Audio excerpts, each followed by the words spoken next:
4-ാം അധ്യായം 1 മുതലുള്ള വാക്യങ്ങൾ. ഇപ്പോൾ ഇസ്രായേലേ, നിങ്ങൾ ജീവിച്ചിരിപ്പാനും നിങ്ങളുടെ പിതാക്കന്മാരുടെ ദൈവമായ യഹോവ നിങ്ങൾക്ക് തരുന്ന ദേശം ചെന്ന് കൈവശമാക്കുവാനും തക്കവണ്ണം നിങ്ങൾ അനുസരിച്ച് നടക്കേണ്ടതിന് ഞാൻ നിങ്ങളോട് ഉപദേശിക്കുന്ന ചട്ടങ്ങളും വിധികളും കേൾപ്പീൻ. ഞാൻ നിങ്ങളോട് കൽപ്പിക്കുന്ന നിങ്ങളുടെ ദൈവമായ യഹോവയുടെ കൽപ്പനകളെ നിങ്ങൾ പ്രമാണിക്കണം. ഞാൻ നിങ്ങളോട് കൽപ്പിക്കുന്ന വചനത്തോട് കൂട്ടുകയോ അതിൽ നിന്ന് കുറയ്ക്കുകയോ ചെയ്യരുത്. ബാൽപെയോരിന്റെ സംഗതിയിൽ യഹോവ ചെയ്തത് നിങ്ങൾ കണ്ണാലെ കണ്ടിരിക്കുന്നു. ബാൽപെയോരിന് പിന്തുടർന്നവരെ ഒക്കെയും നിന്റെ ദൈവമായ യഹോവ നിങ്ങളുടെ ഇടയിൽ നിന്ന് നശിപ്പിച്ചു കളഞ്ഞുവല്ലോ. എന്നാൽ നിങ്ങളുടെ ദൈവമായ യഹോവയോട് പറ്റിച്ചേർന്നിരുന്ന നിങ്ങളൊക്കെയും ഇന്ന് ജീവനോടിരിക്കുന്നു. നിങ്ങൾ കൈവശമാക്കുവാൻ ചെല്ലുന്ന ദേശത്ത് നിങ്ങൾ അനുസരിച്ച് നടപ്പാനായി എന്റെ ദൈവമായ യഹോവ എന്നോട് കൽപ്പിച്ചതുപോലെ ഞാൻ നിങ്ങളോട് ചട്ടങ്ങളും വിധികളും ഉപദേശിച്ചിരിക്കുന്നു. അവയെ പ്രമാണിച്ച് നടപ്പീൻ. ഇതുതന്നെയല്ലോ ജാതികളുടെ ദൃഷ്ടിയിൽ നിങ്ങളുടെ ജ്ഞാനവും വിവേകവും ആയിരിക്കുന്നത്. അവർ ഈ കൽപ്പനകളൊക്കെയും കേട്ടിട്ട് ഈ ശ്രേഷ്ഠജാതി ജ്ഞാനവും വിവേകവും ഉള്ള ജനം എന്ന് തന്നെ പറയും. നമ്മുടെ ദൈവമായ യഹോവയോട് നാം വിളിച്ചപേക്ഷിക്കുമ്പോഴൊക്കെയും അവൻ നമുക്ക് അടുത്തിരിക്കുന്നതുപോലെ ദൈവം ഇത്ര അടുത്തിരിക്കുന്ന ശ്രേഷ്ഠജാതി ഏതുള്ളൂ? ഞാൻ ഇന്ന് നിങ്ങളുടെ മുമ്പിൽ വെക്കുന്ന ഈ സകല ന്യായപ്രമാണവും പോലെ ഇത്ര നീതിയുള്ള ചട്ടങ്ങളും വിധികളും ഉള്ള ശ്രേഷ്ഠജാതി ഏതുള്ളൂ? കണ്ണാലെ കണ്ടിട്ടുള്ള കാര്യങ്ങൾ നീ മറക്കാതെയും നിന്റെ ആയുഷ്കാലത്തൊരിക്കലും അവ നിന്റെ മനസ്സിൽ നിന്ന് വിട്ടുപോകാതെയും ഇരിപ്പാൻ മാത്രം സൂക്ഷിച്ച് നിന്നെ തന്നെ ജാഗ്രതയോടെ കാത്തുകൊള്ളുക. നിന്റെ മക്കളോടും മക്കളുടെ മക്കളോടും അവയെ ഉപദേശിക്കണം. വിശേഷാൽ ഹോരേബിൽ നിന്റെ ദൈവമായ യഹോവയുടെ സന്നിധിയിൽ നിന്ന ദിവസത്തിൽ ഉണ്ടായ കാര്യം മറക്കരുത്. അന്ന് യഹോവ എന്നോട്, ജനത്തെ എന്റെ അടുക്കൽ വിളിച്ചുകൂട്ടുക, ഞാൻ എന്റെ വചനങ്ങളെ അവരെ കേൾപ്പിക്കും. അവർ ഭൂമിയിൽ ജീവിച്ചിരിക്കുന്ന നാൾ ഒക്കെയും എന്നെ ഭയപ്പെടുവാൻ പഠിക്കുകയും തങ്ങളുടെ മക്കളെ പഠിപ്പിക്കുകയും വേണം എന്ന് കൽപ്പിച്ചുവല്ലോ. അങ്ങനെ നിങ്ങൾ അടുത്തുവന്നു പർവ്വതത്തിന്റെ അടിവാരത്ത് നിന്ന് അന്ധകാരവും മേഘവും കൂരിരുളും ഉണ്ടായിരിക്കെ പർവ്വതം ആകാശമധ്യത്തോളം തീ കാളിക്കത്തിക്കൊണ്ടിരുന്നു. യഹോവ തീയുടെ നടുവിൽ നിന്നും നിങ്ങളോട് അരുളിച്ചെയ്തു. നിങ്ങളുടെ വാക്കുകളുടെ ശബ്ദം കേട്ടു. ശബ്ദം മാത്രം കേട്ടതല്ലാതെ രൂപമൊന്നും കണ്ടില്ല. നിങ്ങൾ അനുസരിച്ച് നടക്കേണ്ടതിന് അവൻ നിങ്ങളോട് കൽപ്പിച്ച തന്റെ നിയമമായ 10 കൽപ്പന അവൻ നിങ്ങളെ അറിയിക്കുകയും 2 കൽപ്പലകയിൽ എഴുതുകയും ചെയ്തു. നിങ്ങൾ കൈവശമാക്കുവാൻ കടന്നു ചെല്ലുന്ന ദേശത്ത് നിങ്ങൾ അനുസരിച്ച് നടക്കേണ്ടതിനുള്ള ചട്ടങ്ങളും വിധികളും നിങ്ങളെ ഉപദേശിക്കണമെന്ന് യഹോവ അക്കാലത്ത് എന്നോട് കൽപ്പിച്ചു. നിങ്ങൾ നന്നായി സൂക്ഷിച്ചുകൊള്ളുവീൻ. യഹോവ ഹോരേബിൽ തീയുടെ നടുവിൽ നിന്ന് നിങ്ങളോട് അരുളി ചെയ്ത നാളിൽ നിങ്ങൾ രൂപമൊന്നും കണ്ടില്ലല്ലോ. അതുകൊണ്ട് നിങ്ങൾ ആണിന്റെയെങ്കിലും പെണ്ണിന്റെയെങ്കിലും സാദൃശ്യമോ, ഭൂമിയിലുള്ള യാതൊരു മൃഗത്തിന്റെയും സാദൃശ്യമോ, ആകാശത്ത് പറക്കുന്ന യാതൊരു പക്ഷിയുടെയും സാദൃശ്യമോ, ഭൂമിയിലുള്ള യാതൊരു ഇഴജാതിയുടെയും സാദൃശ്യമോ, ഭൂമിക്ക് കീഴെ വെള്ളത്തിലുള്ള യാതൊരു മത്സ്യത്തിന്റെയും സാദൃശ്യമോ, ഇങ്ങനെ യാതൊന്നിന്റെയും പ്രതിമയായ വിഗ്രഹമുണ്ടാക്കി വഷളത്വം പ്രവർത്തിക്കരുത്. നീ ആകാശസൈന്യമായ സൂര്യനെയും ചന്ദ്രനെയും നക്ഷത്രങ്ങളെയും നോക്കിക്കാണുമ്പോൾ അവയെ നമസ്കരിപ്പാനും സേവിപ്പാനും വശീകരിക്കപ്പെടരുത്. അവയെ നിന്റെ ദൈവമായ യഹോവ ആകാശത്തിനും കീഴെങ്ങുമുള്ള സർവ്വജാതികൾക്കും പങ്കിട്ടുകൊടുത്തിരിക്കുന്നു.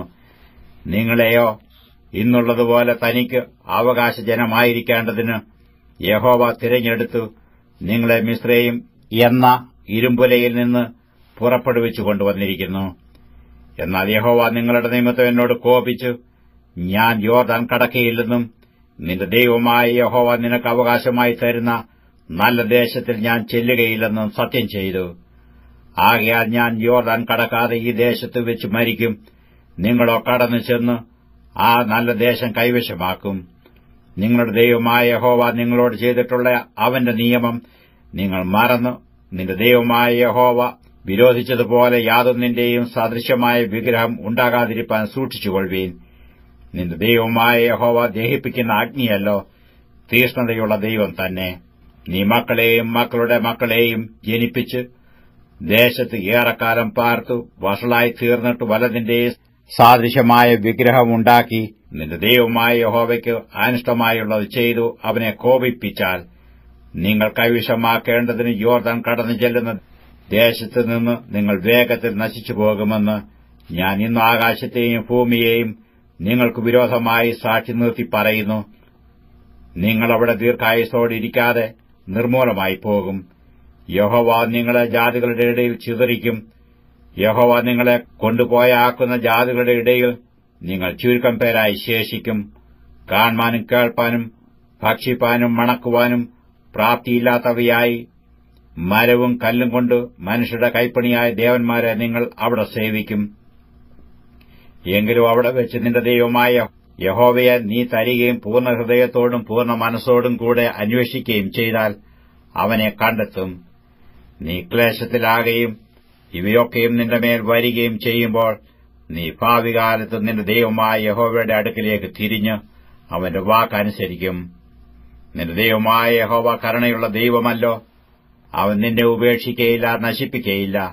നിന്റെ പിതാക്കന്മാരോട് സത്യം ചെയ്തിട്ടുള്ള നിന്റെ നിയമം മറക്കുകയുമില്ല. ദൈവം മനുഷ്യനെ ഭൂമിയിൽ സൃഷ്ടിച്ച നാൾ മുതൽ നിനക്ക് മുമ്പുണ്ടായ പൂർവ്വകാലത്തിലും ആകാശത്തിന്റെ ഒരു അറ്റം തുടങ്ങി മറ്റേ അറ്റത്തോളവും എവിടെയെങ്കിലും ഇങ്ങനെയുള്ള മഹാകാര്യം നടന്നിട്ടുണ്ടോ, കേട്ടിട്ടുണ്ടോ എന്ന് നീ അന്വേഷിക്ക. ഏതൊരു ജാതിയെങ്കിലും നീ കേട്ടതുപോലെ തീയുടെ നടുവിൽ നിന്ന് സംസാരിക്കുന്ന ദൈവത്തിന്റെ ശബ്ദം കേൾക്കുകയും ജീവനോടിരിക്കുകയും ചെയ്തിട്ടുണ്ടോ? അല്ലെങ്കിൽ നിങ്ങളുടെ ദൈവമായ യഹോവ മിസ്രയീമിൽ വെച്ച് നീ കാണുക നിങ്ങൾക്ക് വേണ്ടി ചെയ്തതുപോലെയൊക്കെയും പരീക്ഷകൾ, അടയാളങ്ങൾ, അത്ഭുതങ്ങൾ, യുദ്ധം, ബലമുള്ള കൈ, നീട്ടിയ ഭുജം, വലിയ ഭയങ്കര പ്രവൃത്തികൾ എന്നിവയാൽ ദൈവം ഒരു ജാതിയെ മറ്റൊരു ജാതിയുടെ നടുവിൽ നിന്ന് തനിക്കായി ചെന്നെടുപ്പാൻ ഉദ്യമിച്ചിട്ടുണ്ടോ? നിനക്കോ ഇത് കാണുവാൻ സംഗതി വന്നു. യഹോവ തന്നെ ദൈവം, അവനല്ലാതെ മറ്റൊരുത്തനുമില്ല എന്ന് നീ അറിയേണ്ടതിന് തന്നെ. അവൻ നിനക്ക് ബുദ്ധി ഉപദേശിക്കേണ്ടതിന് ആകാശത്തുനിന്ന് തന്റെ ശബ്ദം നിന്നെ കേൾപ്പിച്ചു. ഭൂമിയിൽ തന്റെ മഹത്തായ തീയും നിന്നെ കാണിച്ചു. നീ അവന്റെ വചനവും തീയുടെ നടുവിൽ നിന്ന് കേട്ടു. നിന്റെ പിതാക്കന്മാരെ സ്നേഹിച്ചതുകൊണ്ട് അവൻ അവരുടെ സന്തതിയെ തിരഞ്ഞെടുത്തു.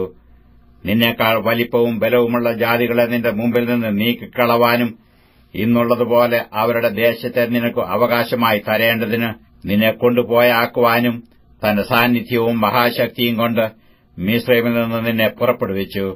ആകയാൽ മീതെ സ്വർഗ്ഗത്തിലും താഴെ ഭൂമിയിലും യഹോവ തന്നെ ദൈവം, മറ്റൊരുത്തനുമില്ല എന്ന് നീ ഇന്നു അറിഞ്ഞ് മനസ്സിൽ വെച്ചുകൊള്ളുക. നിനക്കും നിന്റെ മക്കൾക്കും നന്നായിരിക്കേണ്ടതിനും നിന്റെ ദൈവമായ യഹോവ നിനക്ക് സദാകാലത്തേക്കും നൽകുന്ന ദേശത്ത് നീ ദീർഘായുസ്സോടിരിക്കേണ്ടതിനും ഞാൻ ഇന്ന് നിന്നോട് കൽപ്പിക്കുന്ന അവന്റെ ചട്ടങ്ങളും കൽപ്പനകളും പ്രമാണിക്ക.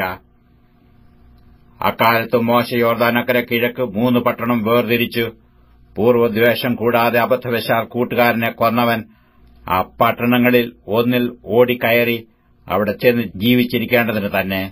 അങ്ങനെ മരുഭൂമിയിൽ മലനാട്ടിലുള്ള ബേസർ രൂബേന്യർക്കും, ഗിലെയാദിലെ രാമോത്ത് ഗാദ്യർക്കും, ബാശാനിലെ ഗോലാൻ മനശ്ശെയ്ക്കും നിശ്ചയിച്ചു. മോശെ ഇസ്രയേൽ മക്കളുടെ മുമ്പിൽ വെച്ച ന്യായപ്രമാണം ഇതുതന്നെ.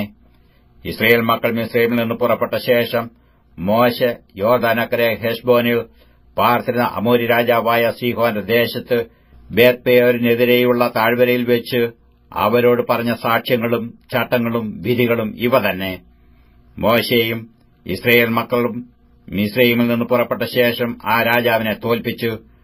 അവന്റെ ദേശവും ബാശാൻ രാജാവായ ഓഗിന്റെ ദേശവുമായി അർന്നോൻ താഴ്വരയുടെ അറ്റത്തുള്ള അരോവോർ മുതൽ ഹെർമോൻ എന്ന സിയോൻ പർവ്വതം വരെയും യോർദാനക്കരെ കിഴക്ക് പിസ്ഗയുടെ ചരിവിനു താഴെ അരാബയിലെ കടൽ വരെയുള്ള താഴ്വീതിയൊക്കെയും ഇങ്ങനെ യോർദാനക്കരെ കിഴക്കുള്ള 2 അമോര്യ രാജാക്കന്മാരുടെയും ദേശം കൈവശമാക്കി.